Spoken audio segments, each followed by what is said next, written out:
我是 Jasper 哈。那么今天呢，我们讨论一个话题，有关健康塑身的那么一个话题。说到这个塑身呢，我想是各位美女都特别期待的哈。无论长得丑与俊，首先你的体型代表了一切，它就会替我们说话哈。那么怎么样？因为随着年龄的增长哈，包括我们的饮食习惯，那么可能在很多的时候呢，我们的这个体型可能未必能达到我们自己心目中理想的。那么心目中理想的是不是就健康的这个体型呢？那么今天呢，我们会请到我们这个钻石团队里最资深的营养讲师 David 老师呢，来给我们讲解健身塑身。那么让我们把手机呢调到静音啊，然后拿出笔来啊，用这颗感恩的心来欢迎我们的 David 老师。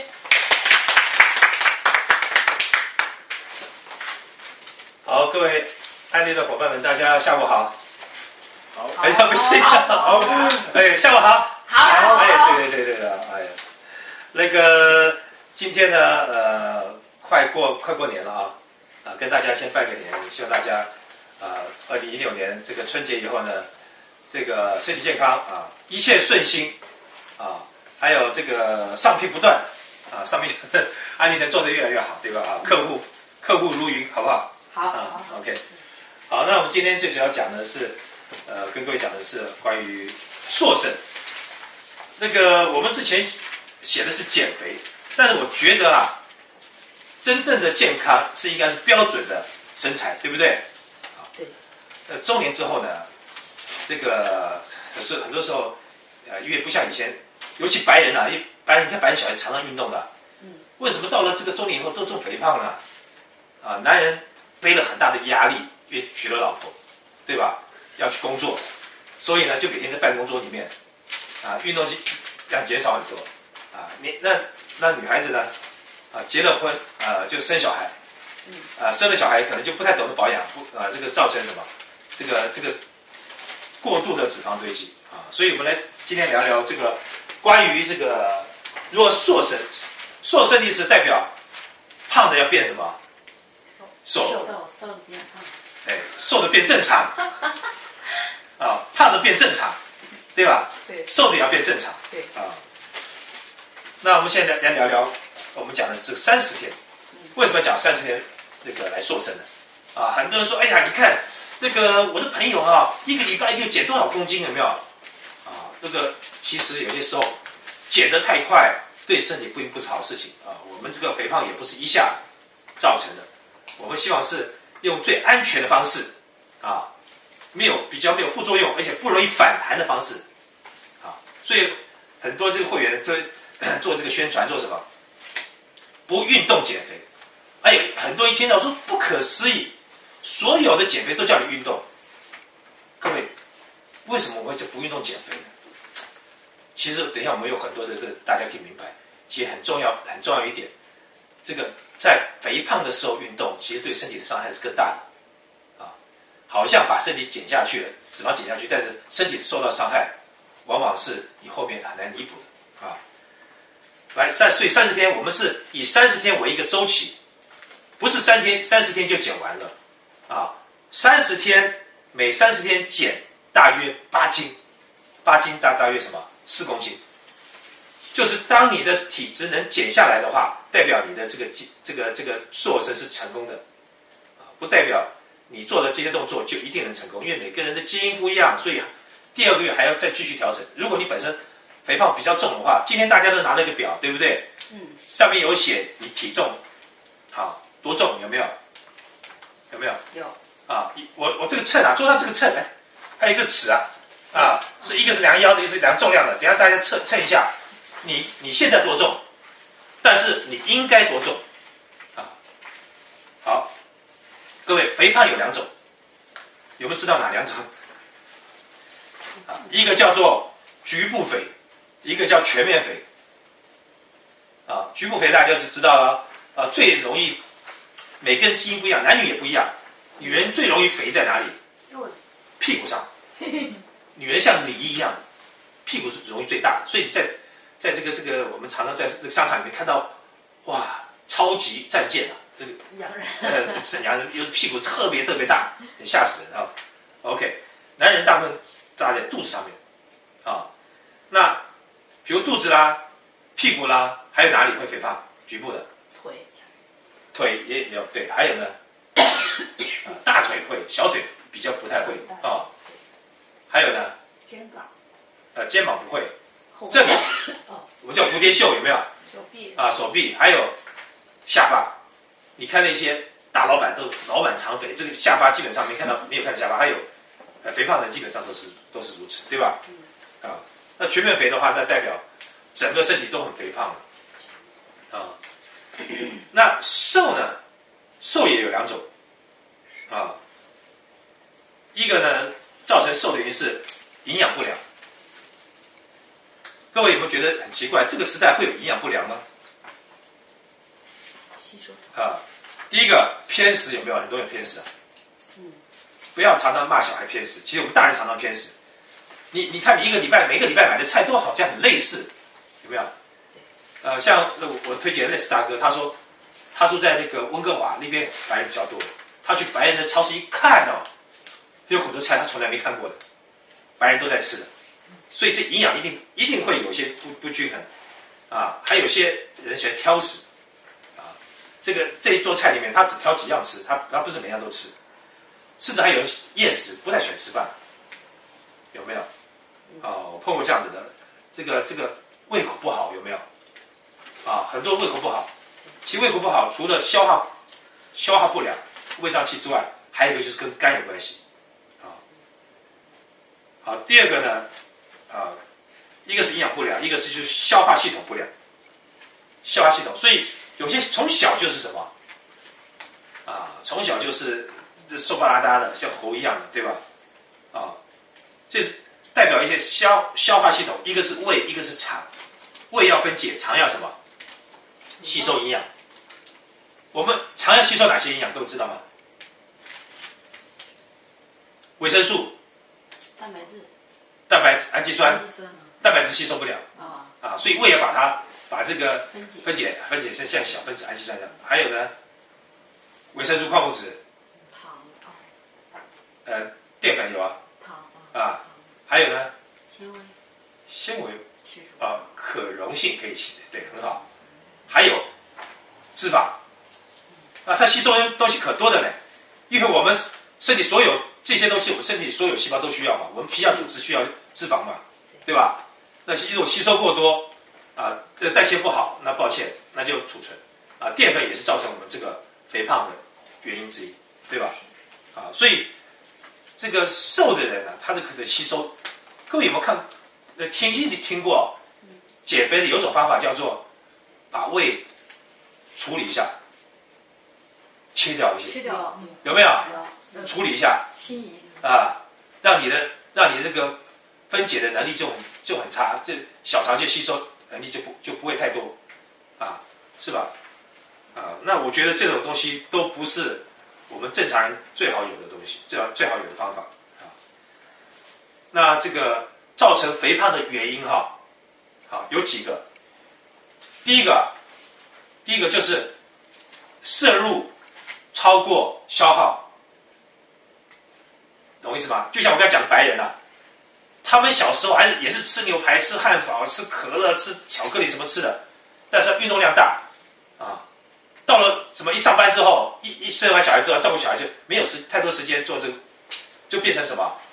还是吃同样东西，但是消耗量就是变少，他就容易变胖，对吧？那比如说这个工地上的工人搬砖的、搬那个什么的，他要变胖实在太难了他吃再多都不怕，为什么？他消耗的体力太多第二个就是我们的肝就是我们身体唯一可以解油的这个器官就是肝肝功能怎么样？一个是基因不太好，所以你会看很多人这个很肥胖，但是皮肤特别好，就是解毒能力很好，所以皮肤很好，解油能力很差，这是他基因的问题第二个就是肝受伤了最容易发生在男人身上就是喝酒或者吃药，肝受伤了，肝解不了油，全部堆积在肝上面，再堆不下就堆在肚皮上面，有的堆积在屁股上面就会造成这个我们说叫脂肪肝。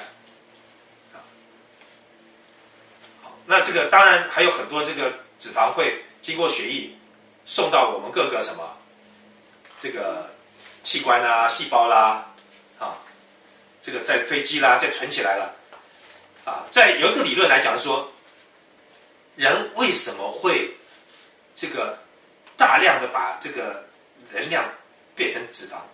因为第一个，把能量变成脂肪是最容易的，在身体里面变其他东西物质是比较难的，所以脂肪的变得特别多。第二个是因为你需要平常你需要脂肪，这句话能听懂吗？因为你平常很需要脂肪，需要能量，很欠缺能量，所以他就大量把这个你的那个能量变成你的脂肪存起来，以备不时之需。所以这时候听到这时候就知道，如果你平常常常运动，是不是常常需要能量？如果你不运动的时候，身体不知道，它继续把你大量能量储存，是不是一运动完不运动就很容易肥胖？这样就明白了吧？对，就是你平常大量需要能量运动的啊，那它就会大量给你什么做储存，以备就是你需要的时候要消耗掉。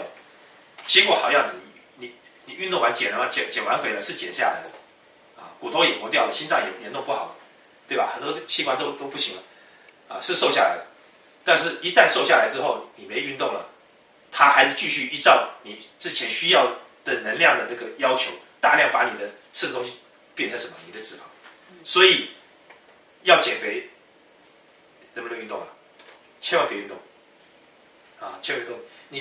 你可以减完肥之后，为了保持，你可以运动一下没关系。那个时候你的身体比较轻，不会那么肥那么重了，对吧？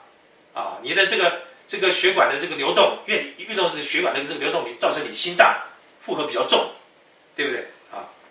所以当你身体一身轻的时候，再来做一点轻微的运动是可以的啊。好，那如何确定自己肥胖啊？有2个方式啊。第一个呢叫目视，我们一看杨澜就知道了，他绝对不，对吧？艾米应该也不会，对吧？目视一看，对吧？看到我可能就稍微需要一点，对不对？啊，是有些时候用目视就可以。今天在座各位都是其实还算蛮健康的啊，但是肥胖在北美是一个超级大的市场。看着这个健身房一天到晚就跳操，都是肥子在跳，跳完以后瘦一点，很高兴回去了，没多久又胖了又回来了，啊，又开始那个健身房又开始收钱了，啊，有氧舞蹈啦什么东西的，啊，所以这个又开始卖产品了，哎呀，真的是天哪，啊，所以运动对减肥来讲是最大的一个造成让你的误区哦。OK， 好，一个是不满意，一个有个曲线，就很明白，对不对哈？好，那第二个就是我们依照，当然我知道现在有比较更科技的方式来检查我们的这个身体是不是过重，但是我用最比较简单的，很简单的就是身高这边就有写嘛哈，单上有写身高以公分来算啊，男的减去80乘以0.7，就等于你应该有的体重。男的减去80，男的减80乘以0.7，啊，所以标准体重是吧？是你应该标准体重，没关系，可以再抄一下啊，这多抄一下，多记一下啊。女的是减70乘以0.6，如果你是女的，你就你的身高减去70乘以0.6是女生应该有的什么？啊，女生应该有的这个体重。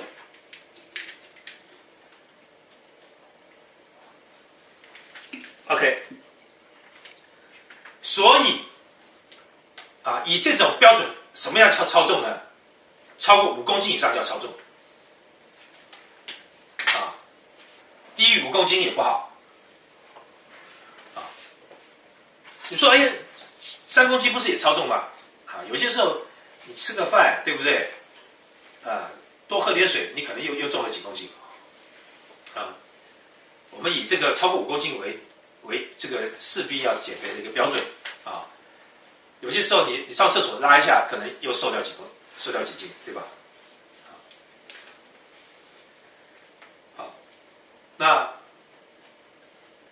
我们要瘦身的目的那肥胖对我们身体造成的伤害比过瘦还严重。所以我们讲肥胖的这个伤害。如果你很胖，第一个最容易受到伤害的是哪里？是我们的关节，是哪里关节？膝关节。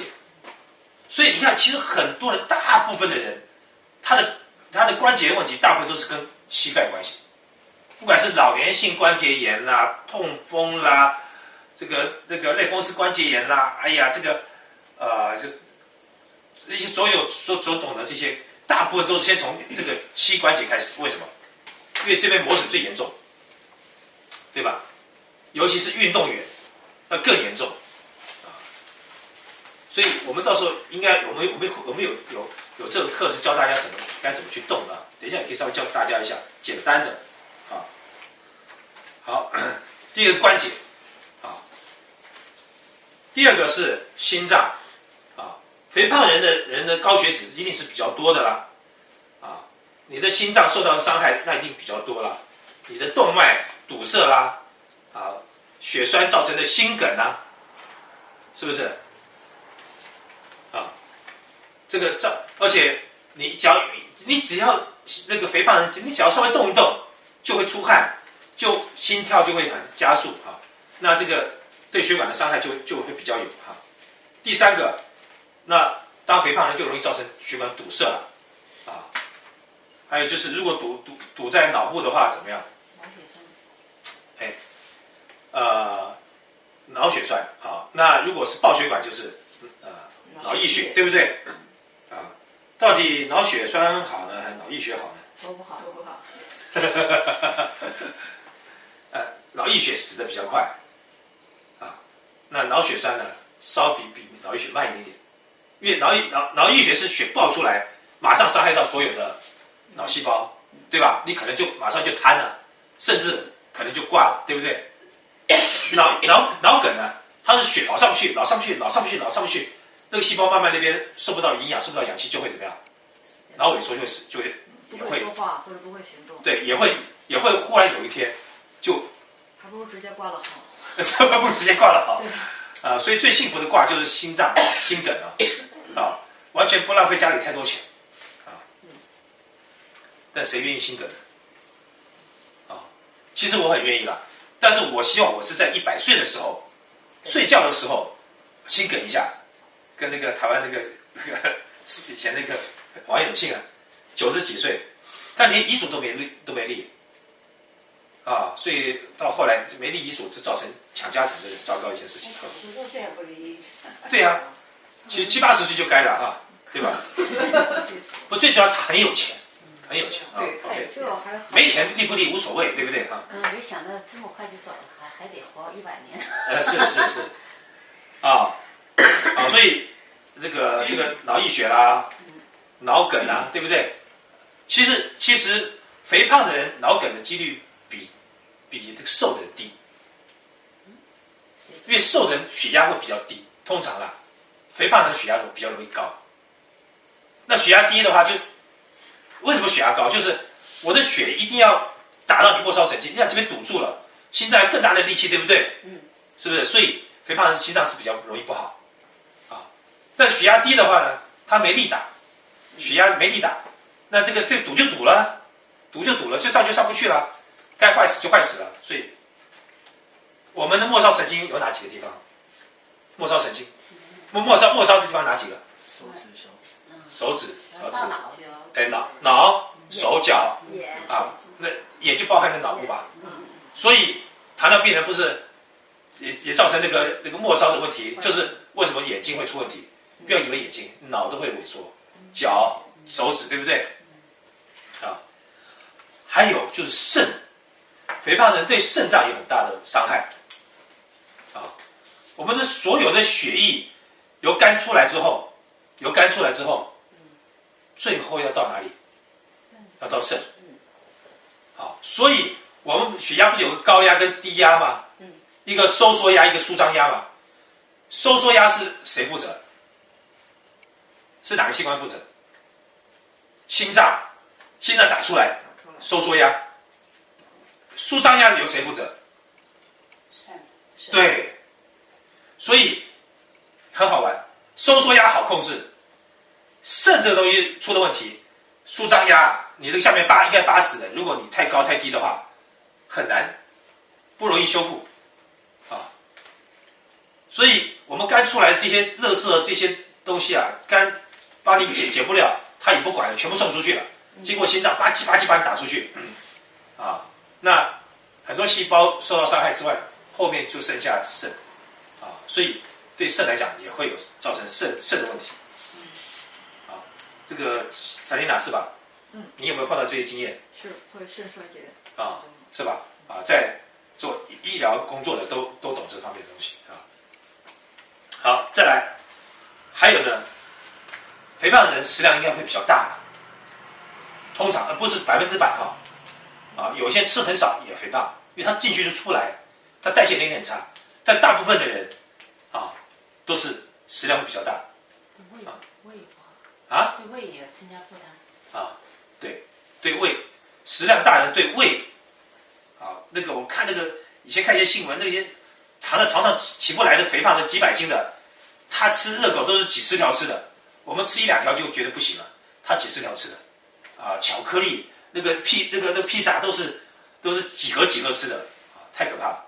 那个肚皮都坠到那个脚那儿了，看的那个节目啊。那我们讲比较现实一点。是不是很浪费钱？你收入已经不怎么多了，对吧？哎，很多人以为肥胖是有钱人，其实，在北美真的有钱人，他们都会有一系列的健康的这个计划。会有健康顾问。对，他们不会肥胖的，只有在中国的有钱人才肥胖，他们没有健康计划的，他们要应酬，要吃饭，要喝酒，对不对？所以在中国一看到肥胖，以为是有钱人。啊，到了国外，抱歉，没有钱人才容易肥胖，啊，因为营养吃的不够好。最主要是刚才讲的，第一个是那个基因问题嘛，对吧？消耗过于什么？大于摄入大于消耗，对不对？第二肝不好嘛，第三个刚讲什么？血管，心脏，不是那个。还有一个问题，不对，这个肝的问题，肝代谢造成肥胖的原因。还有就是这个吃，哎，我看讲哪里了哈？我忘了，表示我这个银杏还是多吃一点。不，他说您刚才讲肥胖易伤害哪些？第一个是膝关节，对，第二个是心脏嘛，对，第三个我讲到食量大概消耗让太浪费钱嘛，对，增加胃的负担。第5，对，增加胃的负担。好，没关系。好，再来第7个。第6个。啊，好，再来，接下来就是，因为体积太庞大哈，服装比较难买。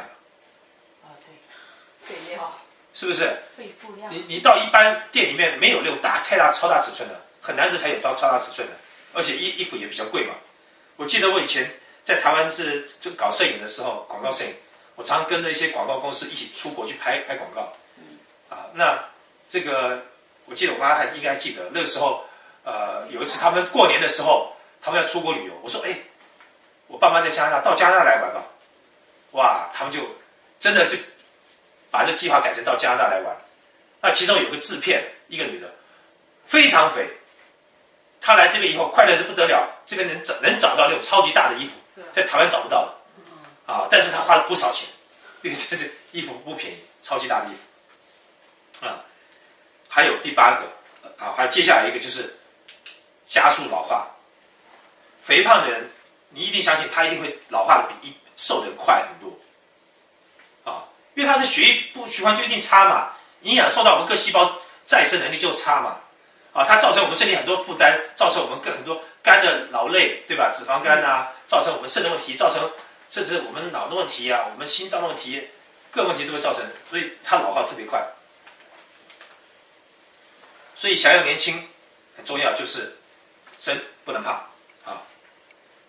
再来就是失去魅力嘛，对吧？我很少看到有人看那个胖子说：“哎呀，你好美哦，对吧？”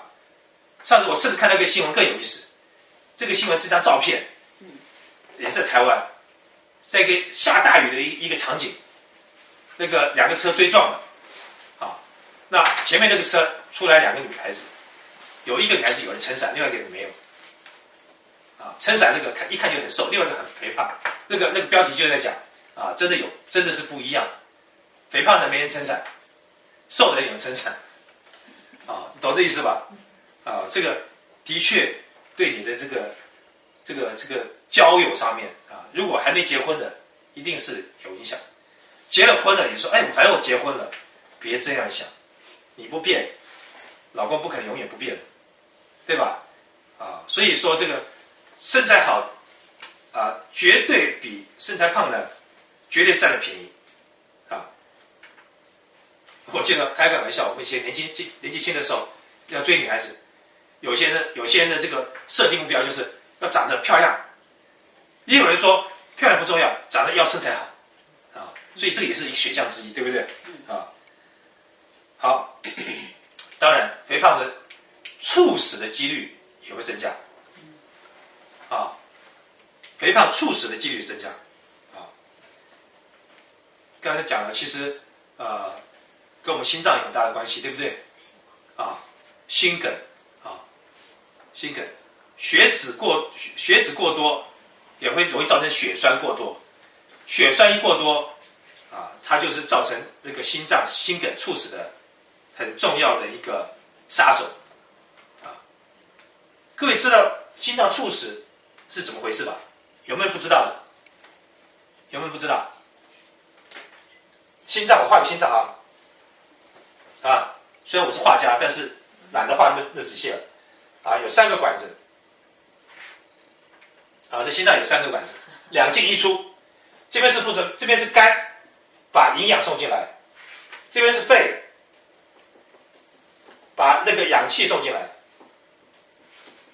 OK， 到了这边混合之后呢，从这边的这个动脉，这边叫动脉 ，OK， 打出去，送到我们大血管、中血管、小血管、微血管 ，OK， 一挤啊，挤出去的时候，这边有个瓣膜啊，这个瓣膜一挤的时候，血就从这边出去了。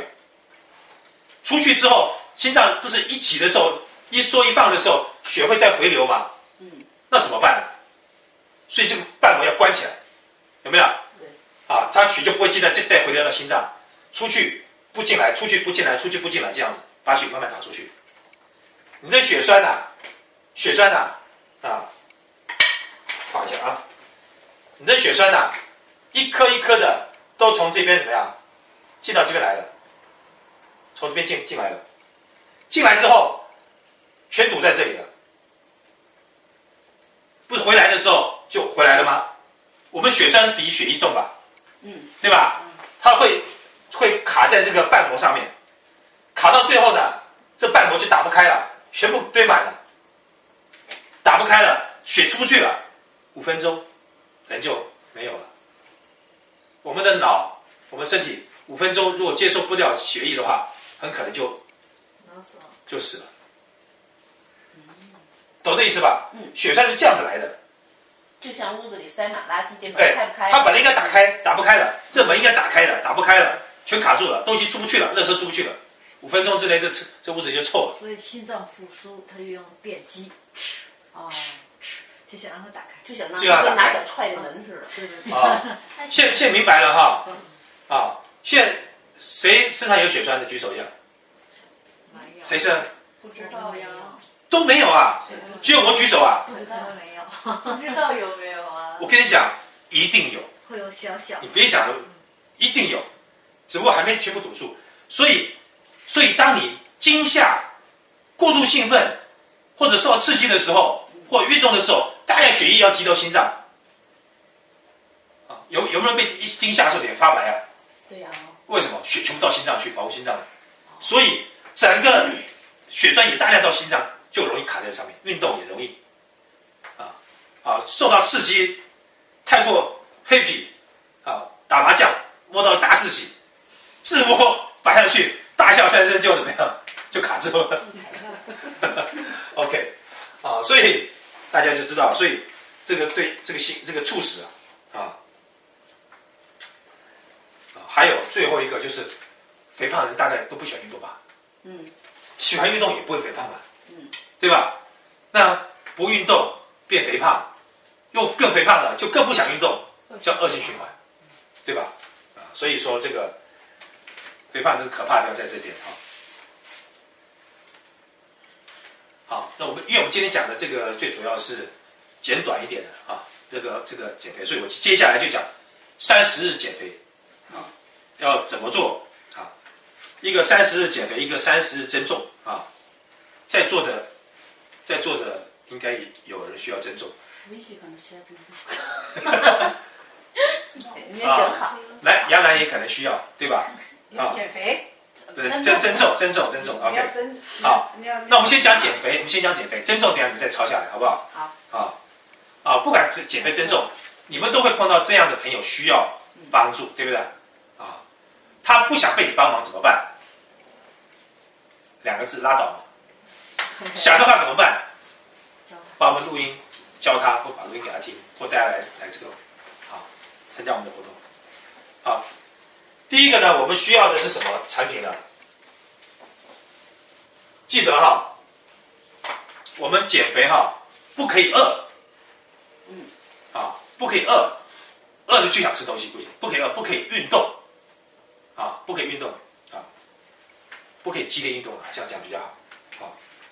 我们第一个是奶昔、蛋白粉，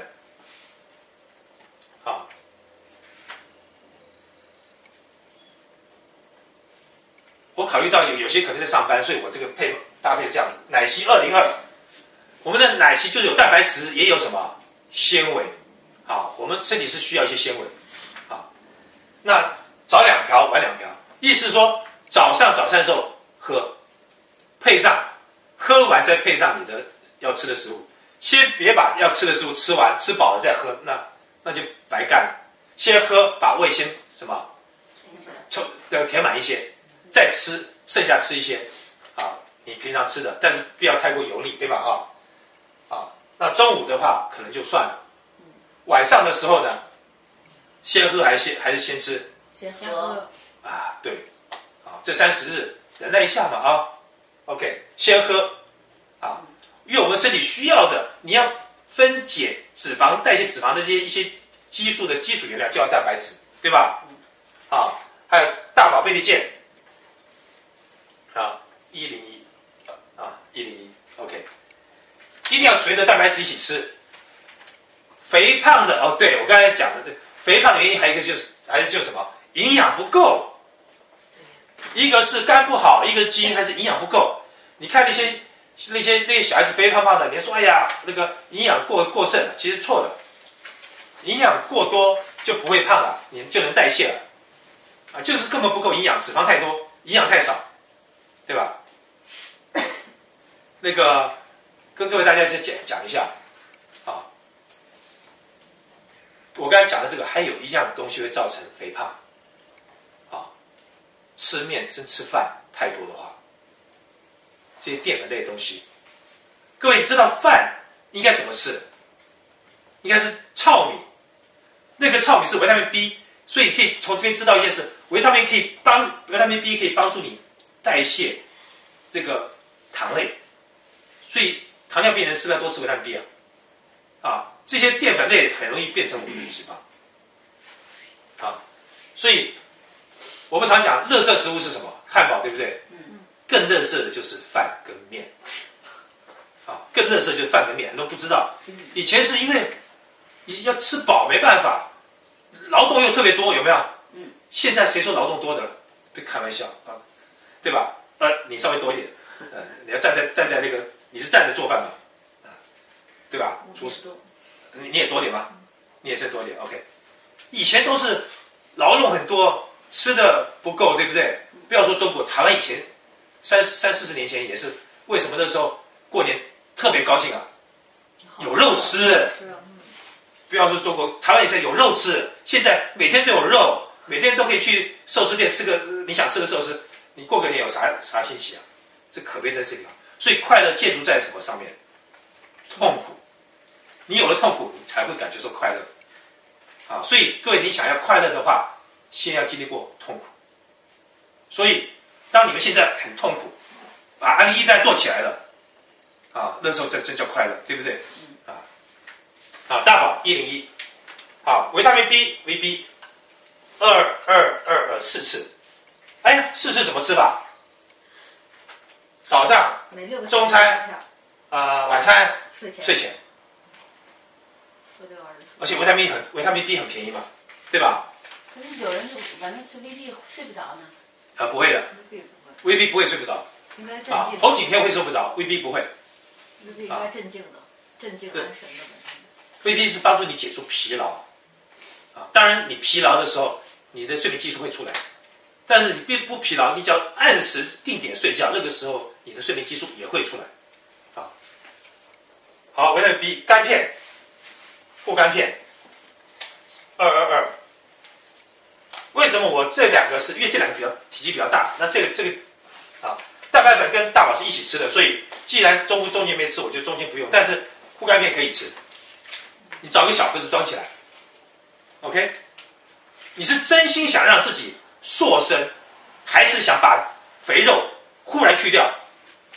那是很危险的，对吧？比如说人家说那个什么抽脂，很快的，但是本来在那个地方忽然拿掉了，就是人很容易就出事的OK， 真想健健康康的恢复到年轻的这样子的时候，就一定要用心再来是鱼油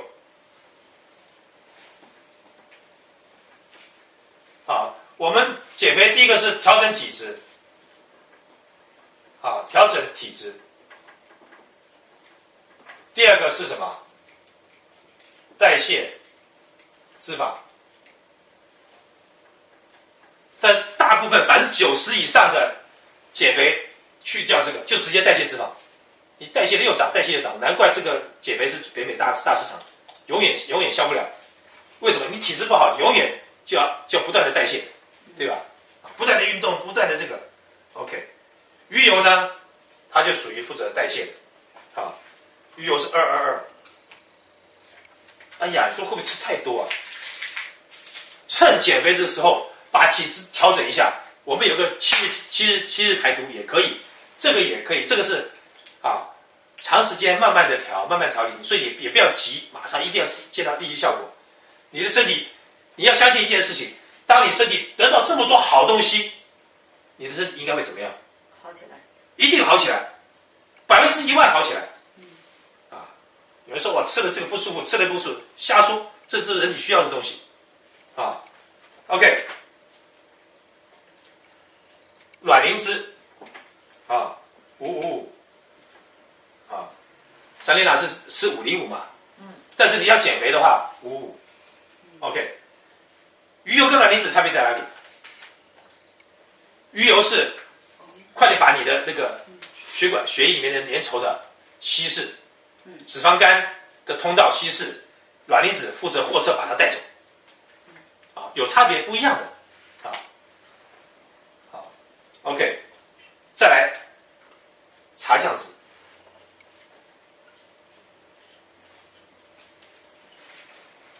202茶酱子，这是最新的产品它对代谢脂肪有很大的帮助这4个对调整体质很重要。肝不好一切都是假的，对吧？这3个你说哎呀，我不是还有什么那个减肥明星套组共有亚麻酸这个卡路里 block 吗？还有洛素嘛在我们今天这次的课里面不这3个不把它列进来对有些新的朋友来讲，他一下觉得吃太多他也可能承受不了。这几个我觉得还可以，是还不错的，蛮好的那我建议这个叫做营养早餐我们上个月是不是每一周都有教大家营养早餐？对 OK， 把这些好好吃当做营养早餐习惯我都建议在打营养早餐的蛋白粉的时候，替你爱的人多打一杯，别只打给自己一个人喝。所以你家营养早餐是谁做？自己做。记得替你爱的人多打一杯，啊，替爱的人多打一杯，啊，他虽然不一定要减肥，啊，他也不一定相信减肥，但是喝点好喝的还是可以接受的，啊，好，那我刚才讲说不运动，但是可以用一种微氧的运动来代替，不要去跳有氧，啊，什么叫微氧啊？比较不伤害，就是垫脚尖和垫脚跟，我不知道应该叫垫脚尖、垫脚跟，脚跟翘起来，脚尖着地。垫脚尖，有人说垫脚跟、垫脚尖。OK， 好，没关系，上啊下，不要着地，一次100下。啊，很多人刚开始，你们再试看看，你们能不能站在上面？能不能站？你们能不能站？脚跟起来，不要着地，会不会不稳？会不会不稳？会不稳是吧？啊，我现在不会了，就是你多练几次，这东西绝对不会对你身体、心脏造成太大伤害，有没有？啊，一次100下，啊，一次100下，那这个一天你可以3次，啊 ，OK， 啊，对于血糖过高的人也很适合，啊，对于血糖过高的人也很适合，因为这个高血糖的人哈，通常是不运动容易造成高血糖，有没有知道为什么？为什么不运动会造成高血糖？好，我简单解释一下，运动会大量消耗你身体的营养素，对不对？那你细胞缺少营养，就会有饥饿现象，它就会发号指令，告诉脑部饥饿。好，那这时候你的这个也会刺激你的胰岛素快点分泌，把你血里的血糖怎么样送到你的细胞里来？这样能懂吗？因为细胞的这个能量全部靠血糖进到细胞里面去，懂这意思吗？能量全部要靠血糖，所以如果你不运动，就这细胞永远不属于这种需要这个血糖的情况下，胰岛素分泌就会什么？就会减少。但事实上你需要多一点，所以那个血糖高的人一定要什么？常常做一些运动。这个垫脚尖来讲，像这种冬天那么冷的天气，你到外面去可能不方便，尤其亚洲人不习惯。我们常常看到外国人下雪天还穿个短裤在外面跑，有没有？下雨天不戴帽子，哇，他们真的是好大自然啊！我们华人好像还没办法那么快融入啊。这在家里做这个动作啊，这个是蛮适合的。还有就是我上次买了一个摇摆机，在这边好像有卖，但是不便宜，大概要300块加币吧。左右摇一摇，让身体因为你从脚跟一动的时候，整个身体五脏内腑都有跟着一起在做的运动啊。这个不难吧？啊，很简单哦。1、2、3、4、5、6、7个产品，看到没有？好，那我们现在看看，如果比较瘦的人的搭配呢？啊，我希望不是长胖了，要长正常了。啊，这个过瘦的问题呢，代表你的这个身体储存的能量一定不够啊，是不是这样子？啊，还有你的蛋白质不够。其实我们正常人并不是很多脂肪哦。你看 Michael Jordan 啊，他95%是肌肉，他并不胖啊，对吧？他90%，他脂肪量并不高，很少，他脂肪量并不是很大的啊。所以说这个我们身体需要大量的蛋白质。那如果你太瘦的话，啊，也可能蛋白质会有什么不足啊？蛋白质不足代表了什么事情？你的脑蛋白可能就会危险，容易脑萎缩，你的肝也会萎缩，你的肠也会萎缩，你要肠挤便能力就会差啊。这所有的这蛋白质一缺乏就很不好，每个细胞都不好了。对啊，所以我们是30日的什么增重。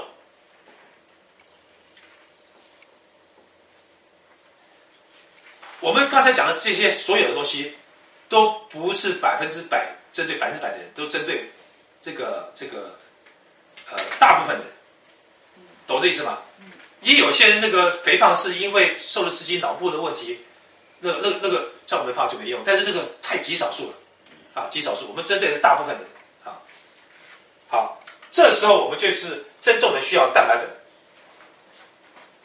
啊，植物蛋白粉。222，这时候抱歉，最好连中午都吃。好，大宝，看到没有？跟着一起哈。只要有吃蛋白粉，就一定吃大宝。这次为什么不吃纤维？瘦的人可能脂肪也不多了，再代谢就没意思了，啊，就不要什么纤维了，就是蛋白质啊。还有呢，酵素，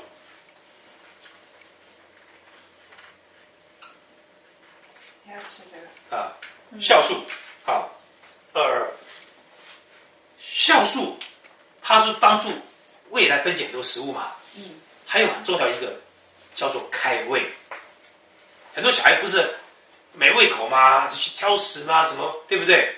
啊，除了平常不要给他吃太多零食之外，酵素能开胃。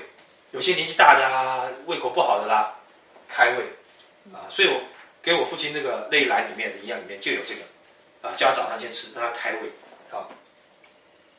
好，再来，胃好了还挑什么？肠菌。好，肠菌代表什么？胃是负责消化，肠菌代表什么？吸收。哎，对，你要有吸收嘛，因为大部分就是吸收不好，就永远长不起来嘛，对吧？啊，其实小孩子如果是老是瘦瘦的，其实并不是好事情。啊，当然没有肥胖那么严重，但是总是不好，对他的整个营养吸收少，他的脑袋的营养吸收少，什么都吸收少。啊，好，再来铁片。铁剂啊，202。为什么要铁？为什么要铁？帮助增加红细胞，补血。有这个效果，但对增重的人为什么需要？这大家一定要了解。很多练健身的人他会吃铁剂哦，他会把蛋白质变成我们的肌肉，对吧？蛋白质变成肌肉，啊。共2亚麻酸啊，共亚麻酸不是减肥的吗？我告诉你，共亚麻酸帮助你长肉的，帮助你长肉。在减肥的这个概念里来讲，我把肉长了，脂肪就不容易堆积。啊，你肉不够多，哇，那是。就是这个仓库啊，你已经放了很多东西了，再放东西就放不下了。你把肉放很多了，油就放少了。如果你这个仓库里面啥都没有，你油就尽量放，明白这意思吗？好 ，OK， 哦对，还再加个鱼油，在鱼油这里并不是对脂肪、对要血液循环也很重要的鱼油啊。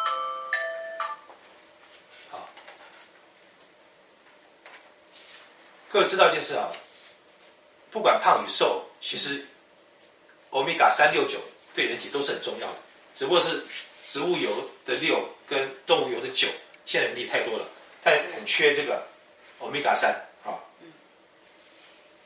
所以这样子来吃的话呢，啊，你的身材慢慢的恢复，啊，你的这个，我昨天也看一个新闻，常常看新闻的啊。所以有个女孩子去抱她男朋友，跳到她身上抱她男朋友，一跳上去，有没有看过这新闻？看了。看了，骨折有没有？后来我看她的其他照片，哎呦我的妈呀，瘦成这个样子，骨骼在严重疏松，很瘦啊！一跳她男朋友，男朋友一抱就骨折了，啊，这照片都有啊。所以这个瘦也不是很好，我们希望是，而且记得我刚才讲的瘦的人，我不知道血压怎么样，血压高低，偏低的多一些，那就容易怎么样？头晕、脑梗，对吧？啊，脑梗，所以这个是很重要。鱼油也是啊，尤其是血压低的人，鱼油很重要。为什么？千万不要让脑梗的意思就也是脑部堵住了，大致上也可能血栓脂肪堵住了，上不去。所以我今天我又发了一个资讯给大家，大家有没有收到？我没看。没看哈，就是有一个模特儿，30几岁，知名模特儿，中风死掉了，他常常觉得肩膀酸痛。啊，我记得我以前讲过啊，如果肩膀里面僵硬酸痛，脑筋常常有这个刺痛的，就是中风的前兆。那铁定他怎么样？他老抱怨说他肩膀酸痛，他不知道营养学，可能医生开给他的是什么？止痛药。多可惜啊！还有一个7岁小孩子，小女孩，女儿这样子，啊，30几岁，啊，一个模特，一个那个广告模特，啊，你们等一下回去查一下这个微信就可以看到。好 ，OK， 所以大家明白我们减肥的，今天讲的是一个简单的大家了解的方式，好不好？好，那我想我的那个分享就到这边，好，谢谢各位。